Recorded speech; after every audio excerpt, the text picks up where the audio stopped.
আওয়ামী লীগ এখনো বাংলাদেশে অপ্রাসঙ্গিক। এটি নিয়ে আসলে আমাদের লুক ফরওয়ার্ড, আমাদের সামনে ভাবতে হবে, সামনের বিষয় নিয়ে চিন্তা করতে হবে। কিন্তু আমরা দেখেছি যে টকশোতে বিভিন্নভাবে যারা আওয়ামী লীগের লেসপন্সার ছিল, যারা আওয়ামী লীগের সুবিধাভোগী ছিল, যারা পেইড কিছু ইন্টেলেকচুয়াল আছে, বুদ্ধিজীবী আছে পেইড, যাদেরকে ভাড়ায় খাটানো যায়, এইসব মানুষ তারা আওয়ামী লীগের পক্ষে এতদিন বৈধতা উৎপাদন করেছে।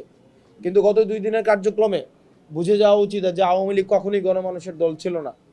এই যে আগুন সন্ত্রাস জ্বালা পোড়াও এগুলো কারা করেছিল অতীতে এবং বর্তমানে কারা করেছে এটি সুস্পষ্ট হয়ে গিয়েছে গত 2 দিনের কার্যক্রমে। আপনাদের একটা বিষয় মাথায় রাখতে হবে, আওয়ামী লীগের যে পতন সেটি কিন্তু কোনো নিয়মতান্ত্রিকভাবে হয়নি, যে ব্যালটের মাধ্যমে সেটি হয়েছে। আবার ব্যালটের মাধ্যমে তাদের হচ্ছে আমরা আবার তাদেরকে নিয়মতান্ত্রিকভাবে আবার রাজনীতিতে ফিরিয়ে নিয়ে আসার যেই কথা বলা হচ্ছে সেটি হবে। আওয়ামী লীগের পতন হয়েছে এটি গণঅভ্যুত্থানের মধ্য দিয়ে। গণঅভ্যুত্থানের ম্যান্ডেট হচ্ছে জনতার ম্যান্ডেট এবং এটি হচ্ছিল এটি সার্বজনীন ম্যান্ডেট।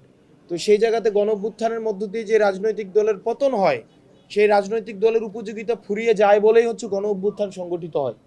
সেই রাজনৈতিক দলের নীতি আদর্শ যখন জন আকাঙ্ক্ষার বিরুদ্ধে যায় তখনই গণ অভ্যুত্থান সংগঠিত হয়।